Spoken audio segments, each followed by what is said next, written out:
Welcome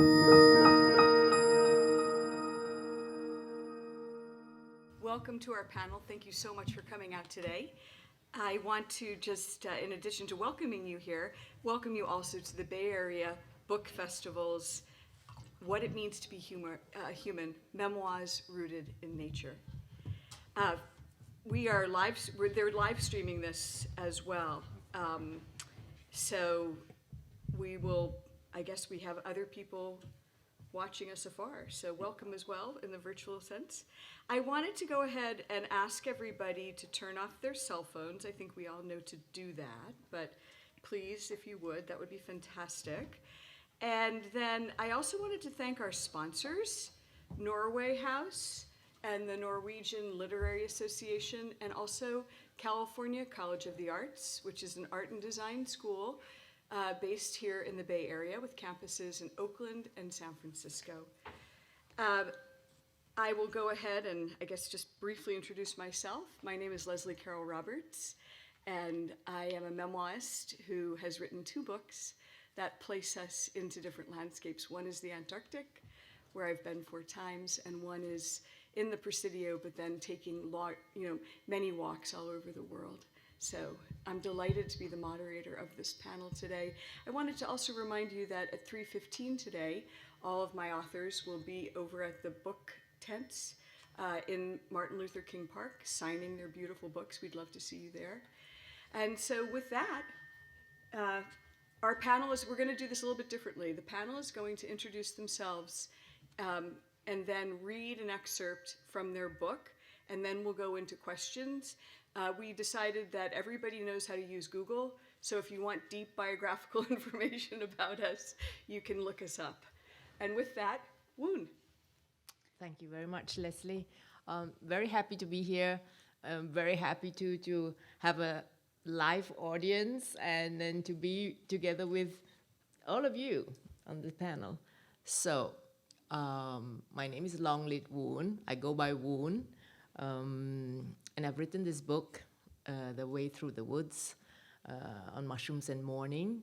I wrote it after I lost my husband very suddenly. And it is a book with 2 journeys, an outer journey and an inner journey. So the outer journey is my discovery of the kingdom of fungi and how I went from, the book describes to how I started off as an outsider.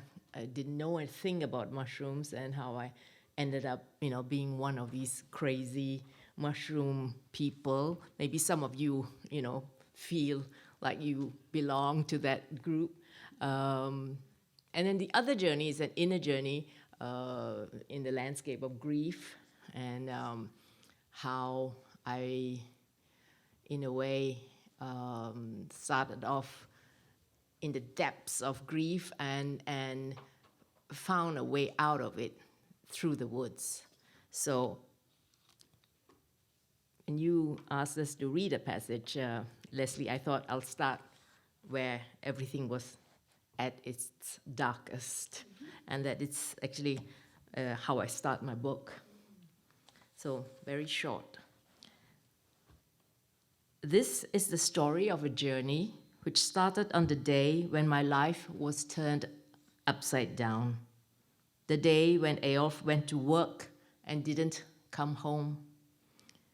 He never came back. Life as I had known it was gone in that instant. The world would never be the same again. I was devastated. The pain of my loss was all that was left of him. It tore me apart, but I had no wish to dull the agony with painkillers. I wanted to suffer every ounce of the torment, raw. It was confirmation that he had lived, that he had been my husband. I did not want that to be gone as well. I was in free fall, I who always had been in command and in control. I who liked to have a firm grip on things. My lodestar was gone. I found myself in unknown territory, a reluctant wanderer in a strange land. Visibility was poor, and I had neither map nor compass. Which way was up? Which way was down? From which corner should I start walking? Where should I set my foot? There was nothing but darkness. To my surprise, I chanced upon the answers to these questions where I least expected them. Thank you. That was beautiful. Thank you. Thank you. My name is Suzanne Roberts, and my latest book is called Animal Bodies: On Death, Desire, and Other Difficulties. And, I have a couple of other memoirs out. One is called Almost Somewhere, and it's about hiking the John Muir Trail. And my 2020, my pandemic book, was Bad Tourist, about international travel, which is ironic that I had a book come out about travel when nobody could go anywhere. And this book is more internal. So I've written about nature for years. I have a PhD in literature and the environment. And I think early on, I was writing more about sort of my body in nature. And now I feel like I'm writing about our human bodies as natural beings. And so I write a lot about loss and grief. I've had a lot of losses in the last 5 years. So I write about the loss of parents, of friends, of my favorite dog, but also other kinds of losses, like the accumulation of losses from aging, infertility, divorce, losing friendships over political divides, and environmental grief. I live in South Lake Tahoe, and you probably heard in the news last year we had a really devastating wildfire, and it came within about a quarter mile of my house. And so this book was set to come out, and I'd already had other sort of essays rooted in nature, but I really wanted a wildfire essay because I was going through it when this book went to press. And so I wrote this weird little lyric essay, and I often will kind of find a way to organize my thoughts through some other form. And so this essay is organized by the AQI, the Air Quality Index. And some of you are nodding, but remember 5 years ago, like none of us even knew what the AQI was. And now we're like, oh, 150, that's pretty good. We can go out biking. Whereas before 150 we thought was horrible. And we're probably gonna face another really difficult season. So I'm just gonna read about a page. It starts with green, but I'm gonna skip green and go straight to yellow. And I'll just read a couple of sections, okay? Yellow, moderate, 51 to 100. You are back at work in Tahoe, staying in the dorms with your graduate students. You wake early to a white sky, a pinprick pink sun burning through. A new fire, the Caldor, 752 acres. Underneath a pall of smoke, the students are masked, lining up for COVID tests. You join them for your nose swab. Your husband is in Canada and leaving for a canoe trip that afternoon, and you won't hear from him for 10 days, not even a text. You tell him a new fire has started and you're worried. He says, yeah, there's a lot of fuel to burn. By fuel, he means forest, and you cannot stop the tears. Later, you learn the fire has reached areas affected by the large blowdown event last winter. This is often described as interacting forest disturbances resulting in unexpected fire behavior. Orange, unhealthy for sensitive groups, 101 to 150. You dream your dorm room is burning. You wake up choking in the smoke, think, it really is on fire.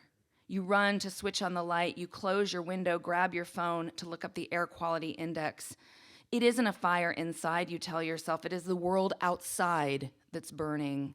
Steep drainages and canyons in the region have continued to aid erratic winds and hamper control efforts. The fire has grown to 22,919 acres.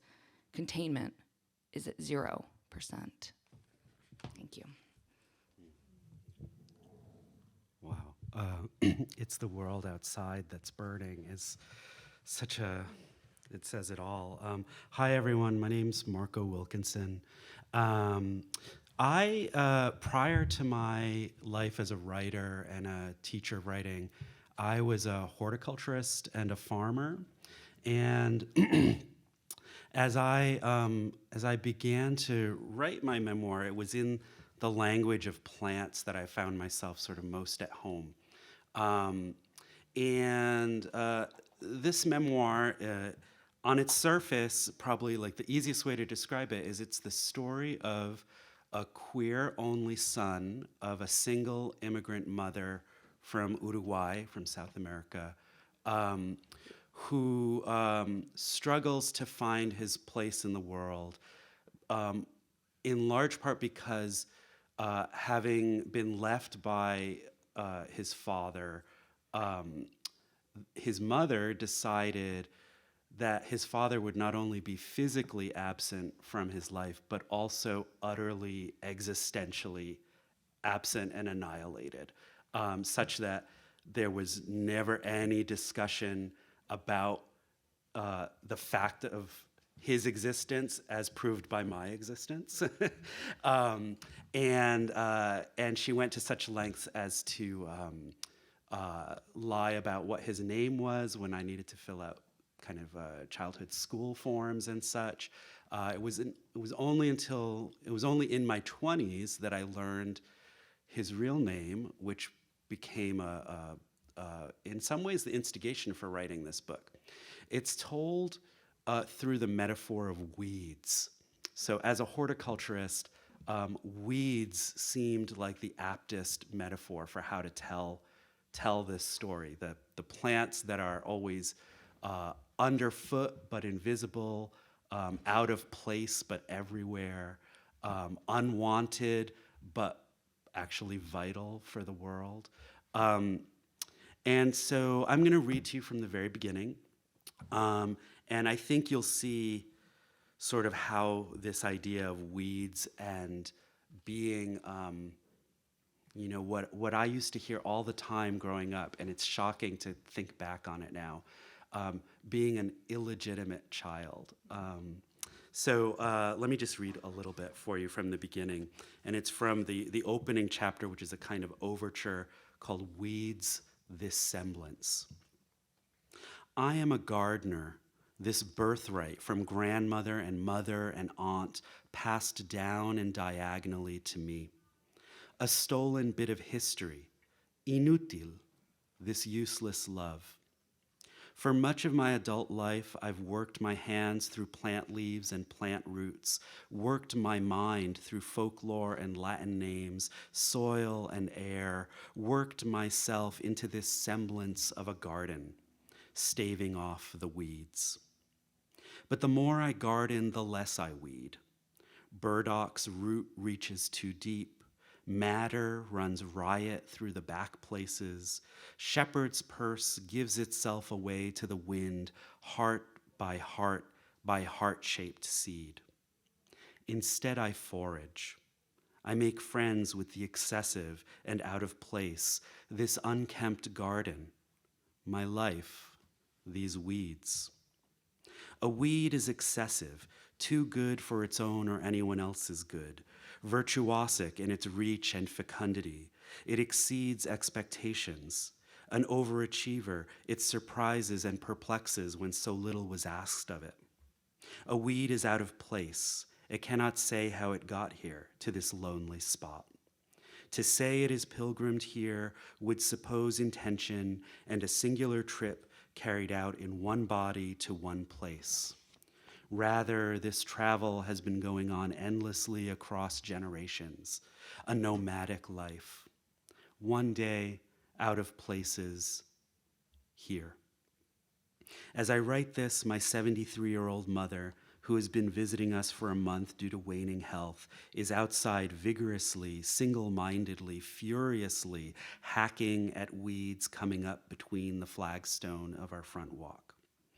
For her, there is no question of order and its need, of the immorality of weeds or the need of their excision. Some things must not be allowed to rise up. Though she is resolute, I can't tell anymore if my life is choked with weeds or nothing but them. Whether to make a reckoning of it means clearing a little space of legibility or taking field notes on the little and the many that populate this space, this semblance, this life. I cannot tell except by telling. I forage this little life from here and there. Violet leaves from the lawn, sumac seeds from the highway shoulder, wild grapes off the chain link fence. I do all these things because I want to remember that the little and the useless are what knit the visible world together. Remember that there is no such thing as absence, only ache. I do this haphazardly without efficiency or logic. Scrape the root to the bright core to stain this blank page. Scry meaning from the resulting patterns, worrying the contours between memory and fantasy and oblivion. Assemble bones into a body I've never seen before. Lay seeds where its heart might be. Beautiful. Wow, thank you so much. Yeah, very beautiful. Absolutely. So, I've read all of these beautiful books, and I highly recommend you all read them as well. And one of the threads that laces across all three of them is this notion of the taboo and how we confront the taboo within our own lives and with our lives as artists. And Woon, I wanted to start with you. Can you talk a little bit about that idea? Yes, definitely. I love hearing both of you when you spoke about loss, because this book of mine, even though it's about the death of a spouse, it is actually about loss in general, and you can lose a job, you can lose your health, you can lose, a family, you can lose your country, and it's all about finding your place again. At least it was for me in this book. And in order to find my place again, I had to battle, if you will, Leslie, some taboos. So one is a taboo of death, because I live in Norway, I'm from Malaysia, and in Norway at least, you think of death as a failure of medical science. So if only the surgeon was more skillful, you would not lose, this loved one. You do not see the death as a part of life. And this definitely came through when my husband died and the doctor called me and tried to comfort me by telling me that, your husband, he lost consciousness immediately. This was the best death possible. And I, inside myself, I disagreed violently, but I didn't say anything. I knew this wasn't true. And that's why I have this whole chapter called The Next Best Death, because I feel that death, a good death, you need time, and you need time to say goodbye, the person who is dying, and for your loved ones around this person, you need time too to say your goodbyes, right? So that was at least the first taboo I met when my husband died, and then what comes after that is grief, and you discover very quickly that grief is like not normal. So the aim was like to get you back to normal as quickly as possible. People are impatient with your grief. And I knew then that, I wanted the luxury of grieving for my husband. And I contrast this to Malaysia, where I grew up, where I would say, death and grieving is more a part of life, and where, at least where the place where I grew up in, if someone dies, you would come to the house, not only at the funeral, but you will come 7 days after, and 14 days after, and 21 days after, and you do this for 7 weeks, and that's a whole calendar of, marking the event. So the person who is grieving does not need to bring it up, because people know, and there's space for grieving. which I didn't find in Norway. So in a way, this by writing this book, it was also a protest against the thought that the whole process was linear, because for me it was messy and chaotic, and I wanted to write about it in the book. Yeah. Beautiful. Did you want to comment on the taboo, Suzanne? Yeah, definitely. I agree 100%. I think, especially in the Western world, we treat grief like it's something to get over. Like, you have a cold and you get over it. And I think it's more like a chronic condition that we just have to learn how to live with. And I'm really interested in that. And, I tell people when they say, what's Animal Bodies about? I say, it's all of the things that we don't talk about in polite conversation. And one of those things is death and grief. But the other thing is our desires. So I'm thinking about all of the things our bodies do that we don't always have 100% control over, right? Like, we don't have control over when we die. We don't have control over when we desire or who we desire. And some of these things, right, our society tells us who we're supposed to love, who we're supposed to desire, how we're supposed to desire them. And so I've been thinking a lot about the sort of connection between desire and death. And I think for me, desire and death seem to be in opposition to each other. And one of the things I write about is all the sex I had after my dad died, and one of the situations ended in an unintended pregnancy. And so I have a couple of essays in here about abortion. And that is also, like, I talk about our personal losses, but that, like, to lose autonomy over our own bodies is a collective loss, right? Is a loss that we're witnessing in the world. I also write about a shooting in my hometown, which, again, gun violence in America is a collective loss. But I also think about the idea of death and desire. But then when I think about desire and grief, they seem to me like they occupy the same space, because they're both about wanting, right? In desire, we want something we haven't yet had, and in grieving, we want something back that we used to have, So I think these emotions are all really complicated. They're all also entwined with shame, which is one of my subjects. And I think the only way for us not to feel shame is to be able to sit here and talk about it, and talk about how bad we are at grieving, and talk about how, we need to be fighting for the rights that we're losing, and that we need to be able to talk about that, whoever you desire, however you desire, that's your business, So those are sort of the things that I've been thinking about. Yeah. And I think in my book, there are kind of two taboos.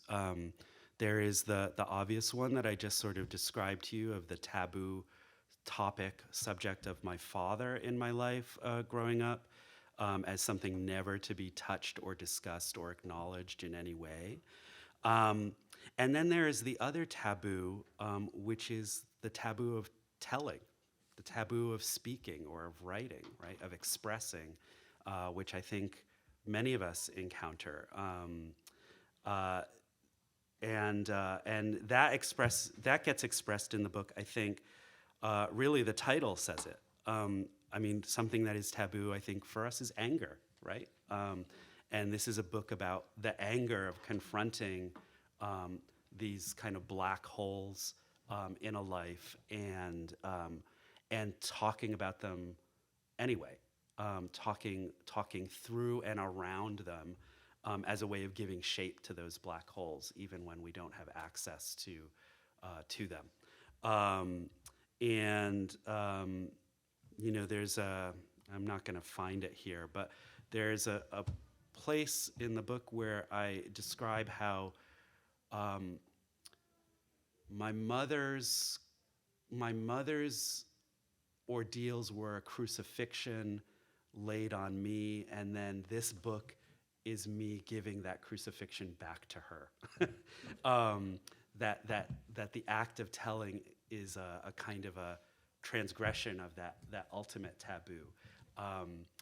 The book is written in three main chapters that discuss my mother's childhood, my childhood, and my early kind of adulthood, And interspersed with those or opposed to those are these other sections that are always in brackets that are chapters about my father, but about my father as seen through the kind of distortions of light that might kind of curve around a black hole.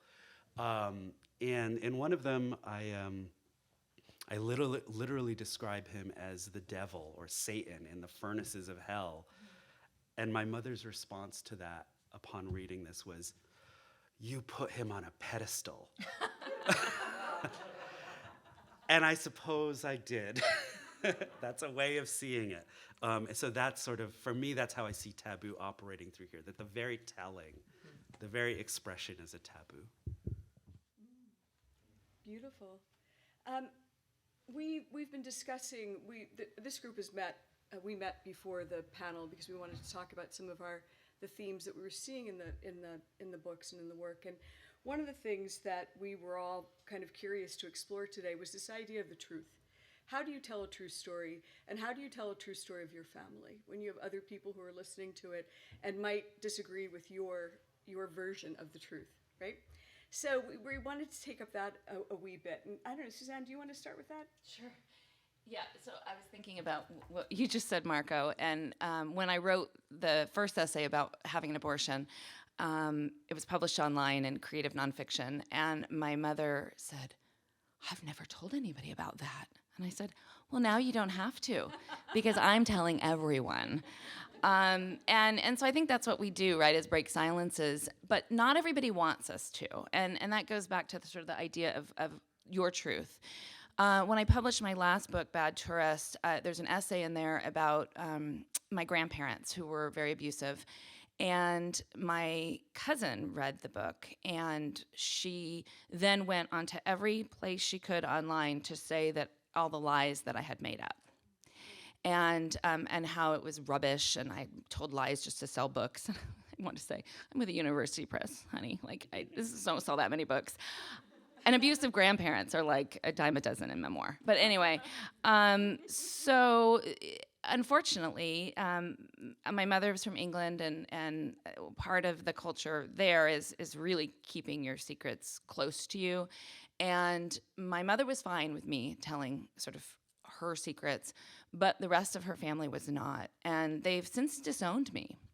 And they've cut me off, and I just found out the other day, because I saw the one aunt that hasn't cut me off, and she was an aunt by marriage, so it wasn't her parents. And I found out that my cousin had put together a whole campaign against me and emailed the entire family, and all based on this idea of lies. And I did tell the truth. I told my mother's truth. I found her journals after she died. It was all reinforced. But for my cousin, that was her nanny. That's who she grew up with. And so for her, truth was totally different. It was a different truth. And I wasn't to ruin her narrative by telling my own. And I think that, you know, we all have different stories than our family members, and we have to just tell our own story. We have to make sure they're our own stories. We don't want to tell other people's stories that are not our own. But I think we have to stick to telling our stories. Yeah, I mean, I think one of the things a lot of people who read memoirs see is that truth, but I think they often don't see, what Suzanne just described, which can be very, very painful repercussions that emanate from being brave. And I mean, I know we all would encourage everybody in here. Is anybody in here writing a memoir with family in it? Yeah, just don't imagine that they're not going to read it as you write it. That's the best. I think it's a good approach. Marco, did you want to speak to this? Yeah, sure. Yeah, and that's exactly what I did. That's exactly what I did in terms of the writing process, was just gave myself permission to imagine that no one I knew was going to read it. I think that for me, I had a choice to make early on. First of all, this isn't the book I thought I was going to write. I thought I was going to write about being a Buddhist farmer. And instead, I wrote an early scene where I had been working on a farm in my early 20s, right out of college. And my mother drove 12 hours to come and see me, despite having asked her not to. and she arrived. And once she got there, she refused to step foot on the actual farm. She herself had grown up poor, the oldest daughter of 7 children in a very macho sort of family, misogynistic family, in which she had to, work on the farm and take care of all of her younger brothers. And for her to have her son end up on a farm was for, 30, 40, 50 years to rewind themselves back to the beginning.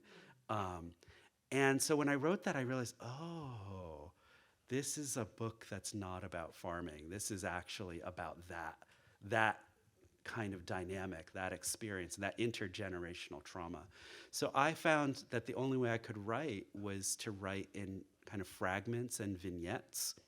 And I think that's kind of informed by by trauma, to only be able to dip in to a story in bits and bytes, and not to try to create a kind of a linear, unified story, a cultivated life, if you will, a garden life, but rather to forage and to find things where you can, and to try to let them live on the page in that fragmented, kaleidoscopic, dizzying, traumatic way. And towards the very end of the process of writing this book, I had given myself that permission to pretend like no one would read it. And then I had to confront, oh yeah, someone's gonna read it, right? My mother primary among them. And I hit upon a very simple device for kind of dealing with that problem. I just decided, you know what? I know what she's gonna say. I know what my grandparents would say. They would say, you've got it all wrong. This isn't how it happened at all. And I realized, oh, well, that's going in the book. So there is a running refrain through the entire book. Occasionally, you've got it all wrong. This is not how it happened, my mother says. My grandparents say. The ghosts say. My father says. And it starts out that way. In the middle central chapter, those attributions go away, and it's just this free-floating refutation. You've got it all wrong. And then in the final chapter, I do a kind of an erasure where the same space is taken up on the page as those refrains would have had in the previous sections. But instead, I erase some words, and then it just says, this all happened. And that's sort of my way of giving the refutation space, but then also taking back ownership of the story I'm telling as I'm telling it is my story. It doesn't have to be your story, but it's my story. Yeah, and I love that. And I'm thinking now of Woon's book, which is very much about foraging for mushrooms and thinking about this new pursuit. And at the beginning of Woon's book, it says, basically, it's a disclaimer saying, this is not a guide. Forage at your own risk. So Woon's a cultural anthropologist by profession, and I thought it was very interesting to have that disclaimer. And it also speaks to this idea of truth. So you're finding a truth at that, but then obviously your publisher wanted to explore that with your readers, right? Well, it was my American publisher. So that line doesn't, is not in this edition, for example, the UK edition. So, yes, so in a way, it was, okay, my book didn't start off as, a book about mushrooms and mourning either. It started off as being a quirky, very personal, mushrooming type of diary in a way to journal my mushroom journey, which which really made me wake up and in all senses, and I started getting excited about something, learning something new, meeting new people, going to new spaces, places. So I thought it was going to be that kind of book, Of course, all the time I was wondering where I would and where and how I was going to write about my husband, because in my mind, these two topics, naturally, hung together. But so even myself, I couldn't, in the context of writing a book, I couldn't put these two topics together. I mean, I sort of like censored myself because, how can you write a book about mushrooms and mourning, that's a strange combination. So even though I knew it as a truth for myself, it took me a while to make the book to be about it. It was only until I thought, okay, I can write about losing my husband, the loss of him. And when I started writing that, then I knew that this book was about both mushrooms and mourning, And I didn't have a truth that I knew beforehand. So, but it sort of came out whilst I was writing the book. A lot of people ask if it was therapeutic to write this book, and in retrospect, yes, definitely, because it helped me organize my thoughts and give myself a narrative, to a public narrative, and something which I could take on as my own too. But and definitely when I'm traveling with the book, people would. I mean, my husband died in 2010, and now when I'm traveling with the book, sometimes somebody will come up with a new question which I had never thought of before, and so this healing process is it's ongoing. So it's not something that's done after you've finished the book or after you've published the book, so it's ongoing, but it definitely was not something which I thought of, when there was not the purpose of writing the book. Oh, I think I've sort of like wandered off from. You have to go off trail. Yeah, exactly, Marco, yes. Yeah, and so we're going to be taking questions in a few minutes, but before we do, I wanted to push the group to sort of maybe explain and explore a little more about their unique relationships with ecologies and how ecologies influence them as artists. I think we all believe in this group in flat ontologies. We believe in the primacy and equality of more than human species with the human species. And so I think it'd be interesting to talk a little bit about that, like how these ecologies, because we've talked about the grief of the loss, we've talked about cultivation, we've talked about foraging, but if we could just sort of maybe talk in a slightly more philosophical way. Surprise question. Are you looking at me? Yeah, Okay. sure. Well, I had mentioned I studied for my graduate work in literature and the environment. And for me, it was a way to sort of marry my love of literature and my undergraduate degree in biology. I always thought that I would be like a ranger or work outdoors, or I live in Lake Tahoe. So for me, the natural world is home. And so I feel really comfortable there. And that wasn't always the case.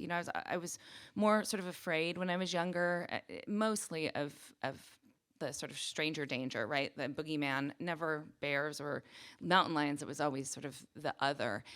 And I'm definitely more comfortable now because it does feel like home. And so for me, the things that I most write about are the places I go. I'm very, very place-based. I'm a travel writer, and I write about home. And most of the places I happen to go are out in nature. And I used to really look at nature sort of through the lens of wonder, and I still do, but now it has taken a turn, and I look at it through the lens of grief. And it's because of what's happened in the last 10 or 20 years as we watch, right, our warming planet. And there's no getting away from it. There's no getting away from it in my hometown, My husband and I are planning to leave this summer because we don't have summer anymore. We have smoke season. And you do too here, right? Those of you who live in the Bay Area, but not quite as severely. And so my relationship to the natural world has changed because the planet has changed. So my writing has changed, and it's become more reflective and also sort of asking the questions of like, what can we do?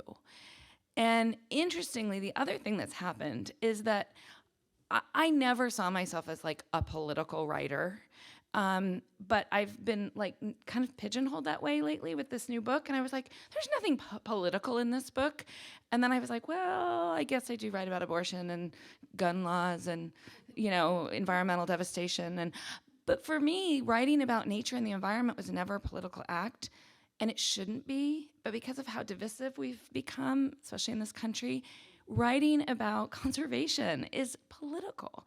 And so that, I'm kind of owning that now, and that's okay, but it never felt like that before. And so it's sort of an evolution for me, yeah. So I live in Norway, and for those of you who have been there, you know Norway is beautiful and there's lots of nature. Norwegians love nature.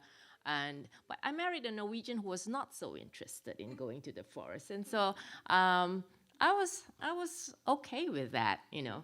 And so this book and this journey is also about me getting out there in nature, changing it from a place where where I was afraid of getting lost. I mean, getting lost in the woods is like, the worst thing that can happen. And now having places, my forests, my spots, in the forest. So that has been my journey, opposite to yours in a way, yeah. And yeah, I remember now your previous question, Leslie, about anthropology. So in trying to deal with this chaos that met me, that I was immersed into, and this I know only with hindsight and what I actually did. So what I actually did was I used the only thing I knew, which was anthropology, and because when you do field work, you go out to a place that is strange to you, right? A people that you do not know, and so but I was suddenly in this strange territory, was in myself, and so I had to deal with it, and the only way I could deal with it is like just using my old tool, which is like, okay, be curious, be calm, think about it, and what is this about? And it gave me a tool to deal with this chaos. So I turned inwards. I turned this tool that I'd used outwards, inwards. Yeah. I think that one way I would answer your question would be to just think about having my trajectory working with plants, which was from ornamental horticulture, and then feeling like that felt kind of immoral, to simply make interventions in the natural world for kind of aesthetics purposes, to organic farming, which felt more moral, and yet also had a kind of, even in one's best efforts to be sustainable and engaged in kind of good practices, it has a kind of an industrial, kind of utilitarian aspect to it, to foraging, and which feels like it's kind of where I'm at now,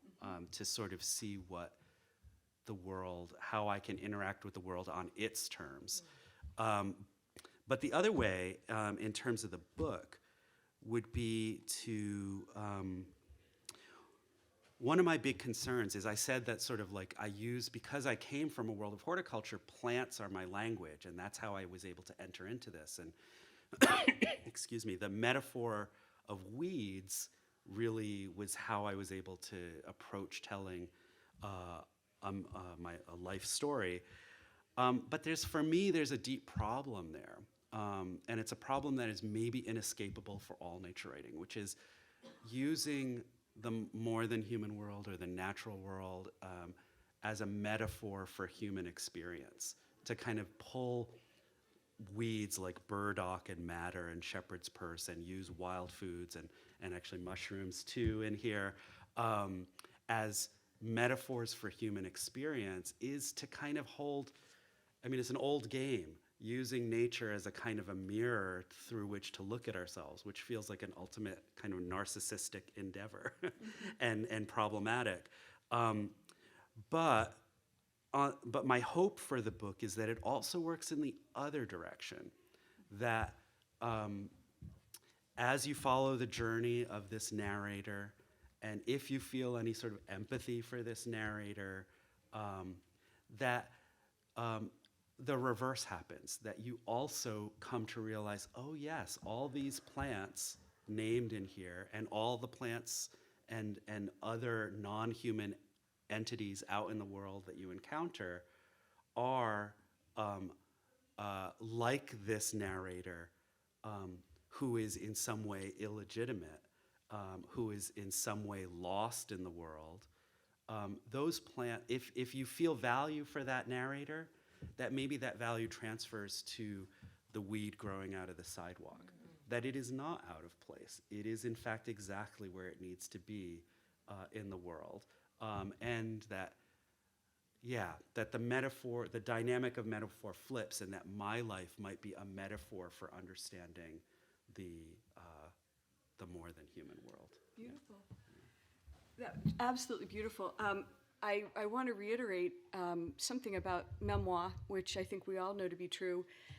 You get carried along by somebody's voice, and they show you the experience of their lives, and they show you the materiality of their lives across more than human and human ecologies. And you then, a switch gets flipped in your brain, and you never look at that same thing again in the same way. They point things out to you. They change how you see the world, how you see yourself and your feelings for the world.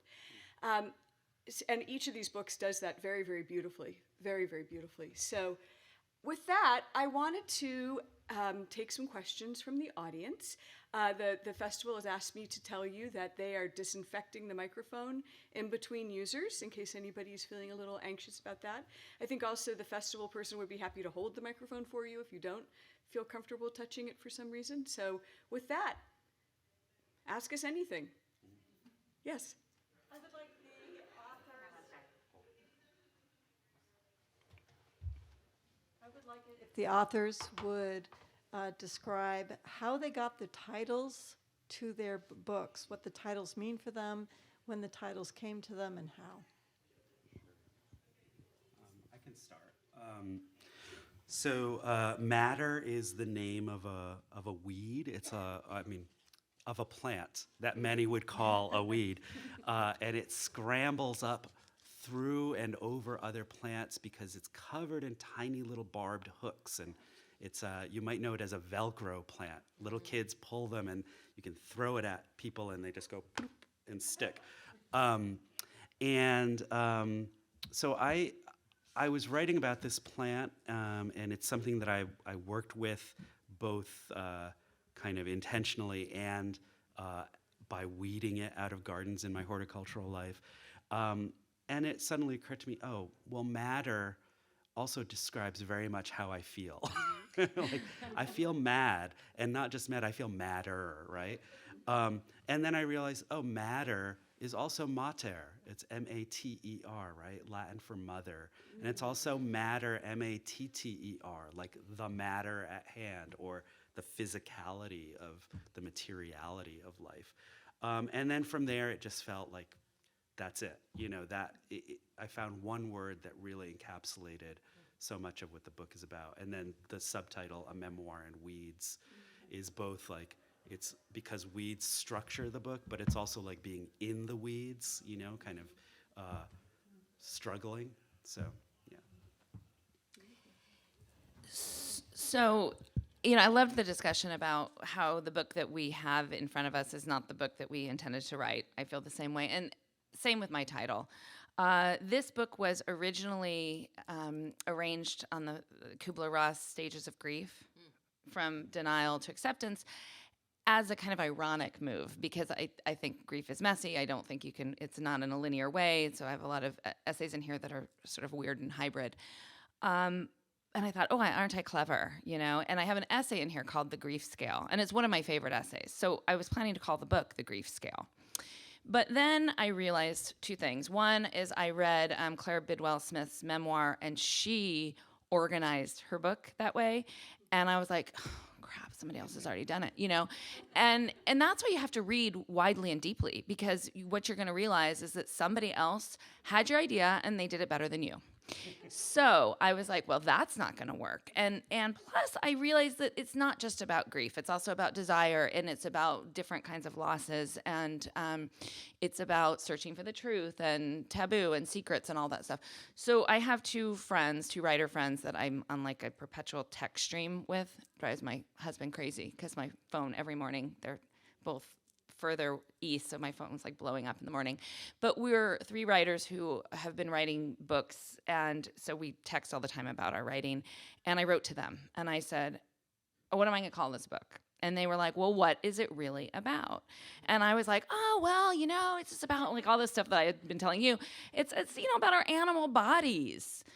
And one of the writers said, there's your title. And I was like, that's a terrible title.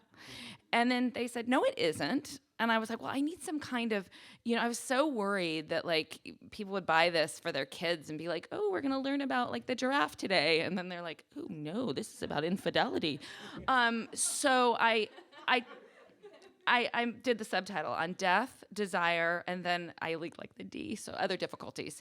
And I also asked the press, please, please, please do not put animals on the cover, because again, like I don't want somebody buying this for their like 5-year-old or something.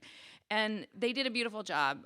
They commissioned an artist, or she's a collage artist from Madrid, and it's a woman, as you can see, I think up there, with sort of half of her face, gone, but with some nature, and so this idea of the human body as animal nature. And so in the end, I love the cover. I think they did a beautiful job with the art. And I'm okay with the title, even though at the beginning I was like, that's not it. So that's how my title came.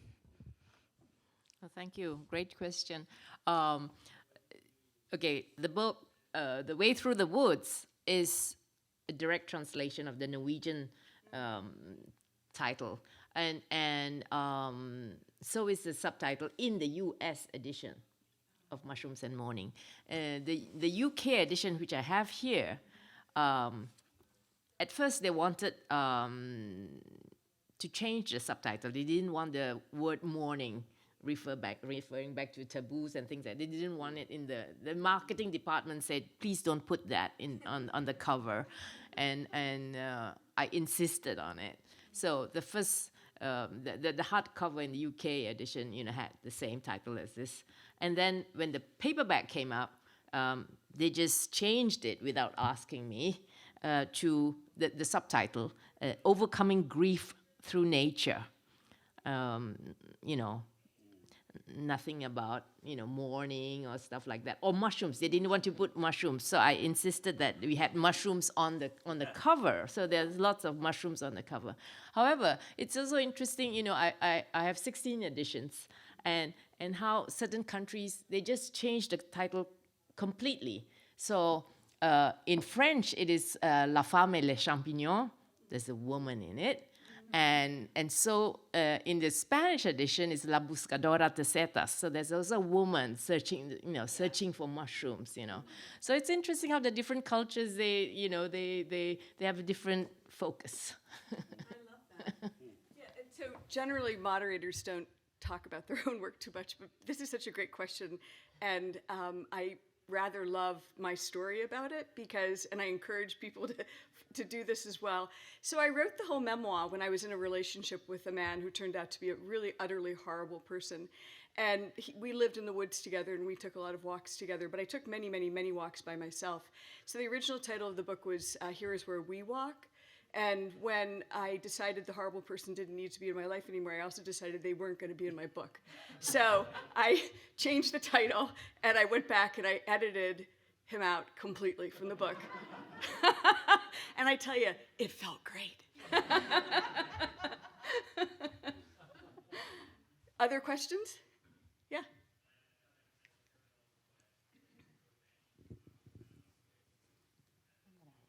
Okay, great, thanks. So Marco, I was going to ask you, you mentioned narcissism. I just wanted to tell a quick story, which is after college, my first job after college, I was a newspaper reporter in upstate New York, and I went to a talk that was about cancer in fish, and they had all these huge tumors, these terrible things on the fish. And I remember asking the scientist who was speaking afterwards, I said, well, I was asking him about the effects if we eat the fish. And he looked pissed at me and he goes, I kind of look at it from the fish's point of view. You know? So that idea, and I sort of wanted to ask all of you, sort of off that question of narcissism. It seems to me that a lot of people are kind of like I was then. And your books, if there is this kind of engagement with nature, is there kind of a way when you start to talk about your experiences that are in the book and outside of finding people feel confronted in some way because they have not developed that kind of relationship? The way that people resist the enlightened, you know, those moments in which we come to a sort of a richer experience or connection to nature. Not everyone's ready to hear about that. So, I mean, is there a sort of do you know what I mean? If you that sort of sense of if you've developed it, not a superiority or almost a divide between people who may not have had that rich a connection with nature. I'm not sure if I'm off bounds on that. So yeah. I personally haven't found that yet with readers. I'm not saying with readers. Your readers are going to go all the way Okay, with it. yeah. I'm more or less saying, you're on an airplane, you sit next to someone, you describe it in some sort of way, and someone just tunes it out. I'm not. I just know a lot of people I know who kind of, when I come forth with some sort of euphoric experience I've had for spending time in nature, not everyone wants to hear about it. So. I think I have something to say about that. So I think it's really cultural too. Like I think that we can't think in a bubble. So I have an essay about the deforestation of the Amazon in my book, and in it I struggle with the idea of like different cultures have different relationships with nature necessitated I can't say that word necessitated by poverty sometimes. And so there's a scene where I'm hiking with a guide and it's like a burnt out, it's slash and burn, you know, agriculture, and they're planting bananas and things like that. And I said, oh, this is so very sad. And he said, yes, but the people cannot eat the trees, you know? And so I struggle with that, like the idea that like I'm bringing here my like, you know, white Western woman, like environmentalism, but the world is a really complicated place. And so I think too, also as a travel writer, I have to be really, really careful about overlaying sort of my privilege and my lens on other people. And so I struggle with that. And I say, well, whose trees are these? They're not my trees. Or maybe they are all of our trees, but they're more his trees than my trees. And so I don't have answers, but I definitely try to reckon with those kinds of questions from a multicultural perspective, I think. Yeah.